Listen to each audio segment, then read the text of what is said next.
personal flesh, and my heart won't answer my calls. I'm shaking as I'm crying, and as I feel the last drops of my life leave my useless cold body to walk the night. I am one with the night. I am.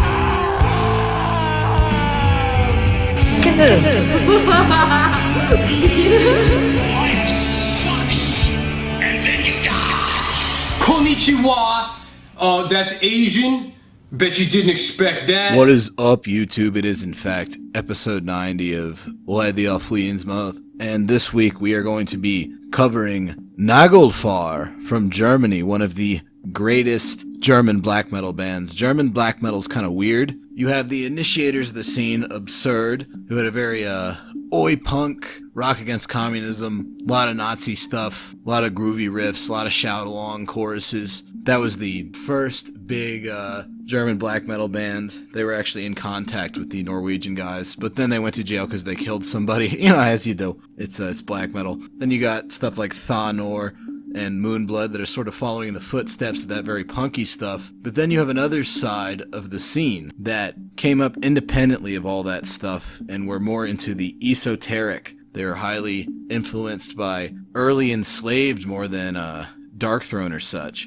We're talking about your Dark Tribes and your Nagelfar, which is what we're going to talk about this week. Good old Nagelfar. Let's hit it. Oh, that's great melodic stuff. Pretty great. I like it a lot. What are you talking about? What do you mean this is the wrong band? It says Nagelfar on the fucking album cover. What? Wrong Nagel? I don't even know what you're talking about here. Oh, this is the Swedish melodic black metal band Nagelfar, not the German one. Whoops. There we go, that's more like it. We are in the German Nagelfar, who spell it with an E between the G and the L. Don't get them mixed up, although I do like both Nagelfars. And you can hear some cool stuff going on here. Good melodic tremolo riffs. Very thick production, heavy bass. Betrays the enslaved influence quite a bit. They really burst onto the scene with this one kind of out of nowhere. And it turned a lot of heads when it came out in like 95, 96. Because of stuff like this.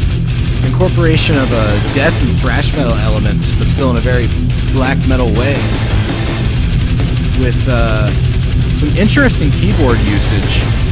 Again, that's probably the enslaved influence. They were a big fan of that same sort of clangy orchestra hit. The vocals on this first Nagelfar album are off the charts in terms of their intensity. Very early Vard-like, which I am a big fan of. Mostly because I can't do that style of vocals at all. I'm more Apathy, if you're wondering.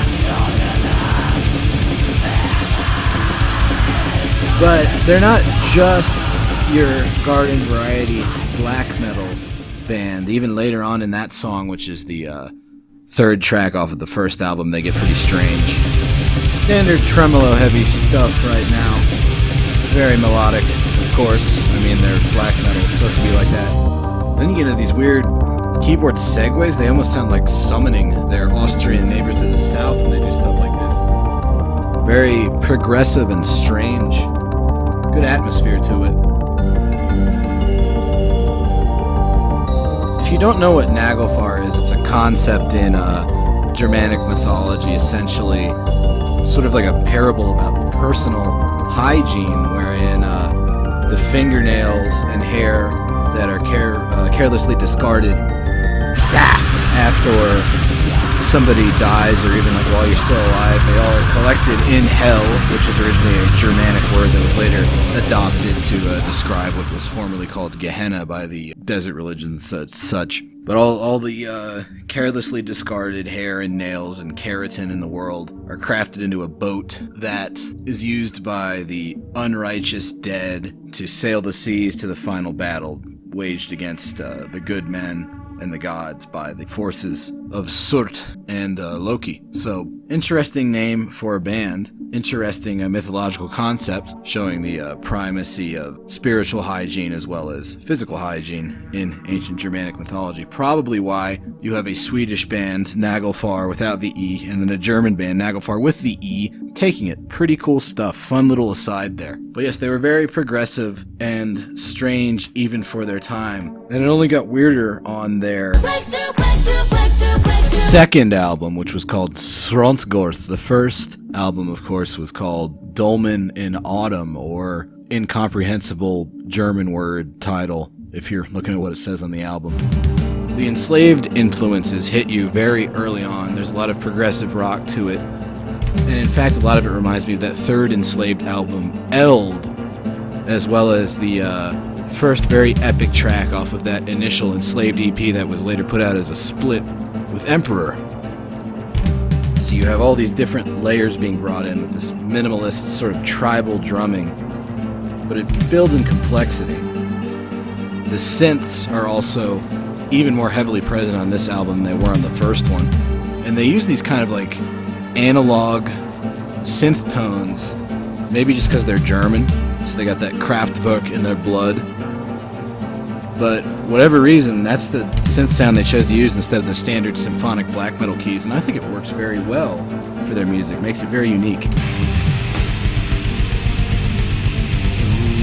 Clean vocals were a part of the last album, and they're a big part of this second one.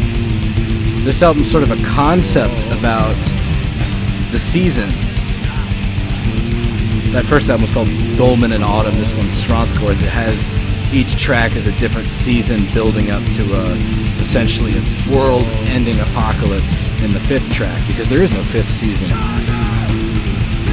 I like that he has different kinds of screams too. He's got these more shouty ones that are then mixed with very nasty black metal ones. There's a lot of passion in this music. I want to say they were probably the first band to do the whole seasonal concept thing that was later popularized by Drulich, who were probably fans of them. Oh my god, listen to that bass. There's some good nasty vocals. This melody that they've been hammering away at for quite a while actually first appeared in the last song on the first album, and it also reappears and is developed in each and every song on this album. So they're definitely Germanic. They have that Wagner in their blood, this idea of leitmotifs that contain essentially the same melody that is then changed over time depending on the context in which it appears. Cool spoken word samples. I can't speak when I say spoken word. And more good vocals. They did another album after this called Virus West. Unfortunately, it had a different vocalist, but fortunately, he was good at it too. He just wasn't as wacky and crazy. And that album's great too. All three Nagelfar albums are great. Basically get all of them. They're actually fairly easy to acquire. I want to say they've all been reissued by Van Records, who are actually sort of associated with Nagelfar quite a bit. It was all a bunch of black metal fans sort of formed a conclave in this one area of northern Rhine-Westphalia, or Phalia, or however you say it. I try to say things that I don't know how to say them with sort of a goofy Bela Lugosi accent to sound more sophisticated. Blah. And then unfortunately they broke up, but it's fine because the main composer for Nagelfar, Alexander von Meilenwald, the drummer, formed a band called the Ruins of Beverast, continuing this idea of a more philosophical exploration of Norse mythology. Beverast is his own personal derivation of the term Bifrost, which of course is the rainbow bridge linking Midgard, the world that we live in, to the realm of the gods. And this is the ruins of that bridge after the apocalypse has already happened. Meilenwald believes that we are very much living in a fallen world, and he looks a lot to history. There's a lot of lyrics about the Crusades, a lot of lyrics about early Catholicism, just general medieval stuff, and also a very cynical philosophical view of the world. Not really as much Satan appearing here, it's more Nietzschean. It's a very different sounding band, but you can tell that 1/3 of Nagelfar was involved in it, with these kind of like loping melodies. Pretty cool stuff. I enjoy Ruins of Beverast quite a bit, and I respect him for ending Nagelfar once Jander and Zoran left. He was like, the energy wouldn't be the same without those guys. I'm just going to use my ideas in a new band. Very down-tuned and dark, with layers of percussive melody and more tremolo picky stuff. The sample coming up here is very interesting. They pulled a Bela Lugosi sample out of Bride of the Monster. Of all movies. There's a lot of movie sampling going on in the Ruins of Beverast.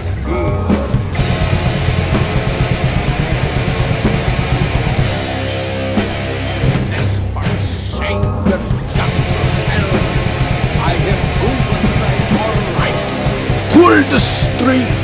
I have been assured that the fast forward button is not working. Why are you laughing? Please tell me it's working.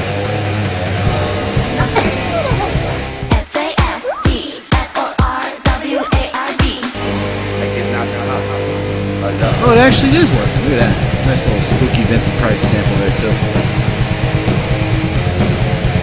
The Burzum influence is more present in early Ruins of Beverast than it even was in Nagelfar, which is more enslaved style. It's more minimalist. There are keyboards, but they are used more sparingly and more for a dramatic effect than as major drivers of the songs. Such a good riff to this. Nice little bit of darkness. The vocals are always very distant and echoey. Sort of mixed death metal lows and highly processed shrieks. Let's see what happens a little bit later on.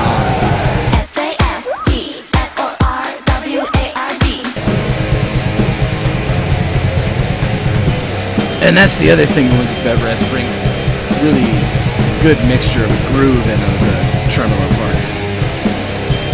You can definitely tell that Mylan Wald wrote all of the music, but he's also a drummer first and foremost, so you get these really powerful grooves into the music. That dank fucking ride cymbal, YouTube.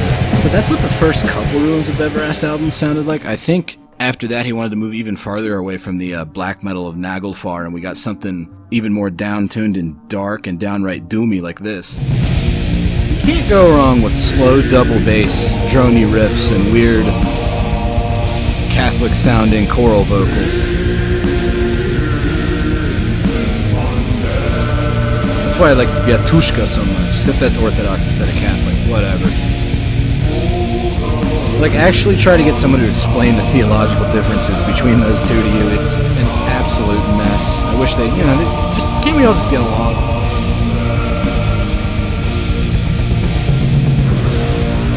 Oh man, and then we have the clean vocal melodic line being reprised by these effects-laden lead guitars over the droning backing chords.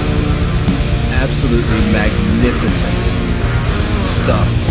Cannot recommend all of Ruins of Beverast, particularly this album, The Foulest Seamen of the Sheltered Elite. Their third one, where they kind of started with their new style, is one of my favorites. The funeral doom influences are hot and heavy. See what I mean about these accentuating keyboards?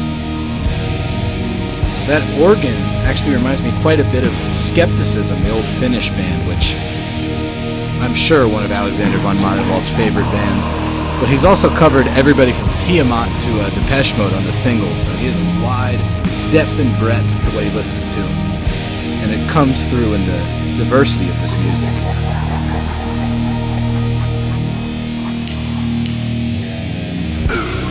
And there are nasty chug riffs. The nastiest sub-bolt thrower level of just absolute thuggery and darkness. If you don't like this part, you're dumb. Lead guitar is doing an interesting thing here. It's sort of filling the spaces in between the notes. It's kind of all swirling together like that Junji Ito spiral comic. Just further and further descending into absolute madness. Madness and insanity are another major theme of the very complex lyrics of the Ruins of Beverast. Apparently he's got like degrees in psychology and history, which would make sense. This one's off their fourth album. I included it because this is probably the archetypal Ruins of Beverast riff right here. slow, winding, droning, atmospheric, and absolutely thick with distortion and downtuning.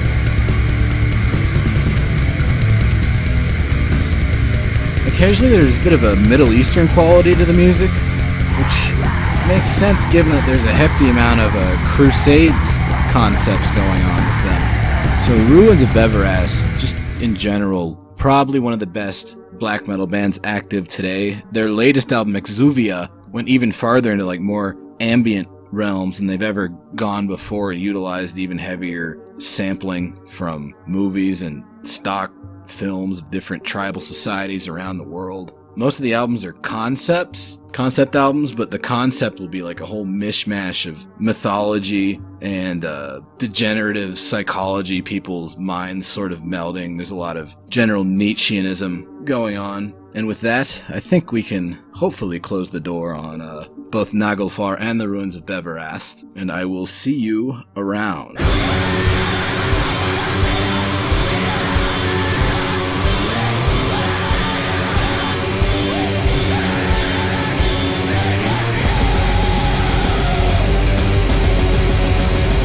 나는 왜 이렇게 머리가 안 자라? 나 너무 속도 내가 알려줘?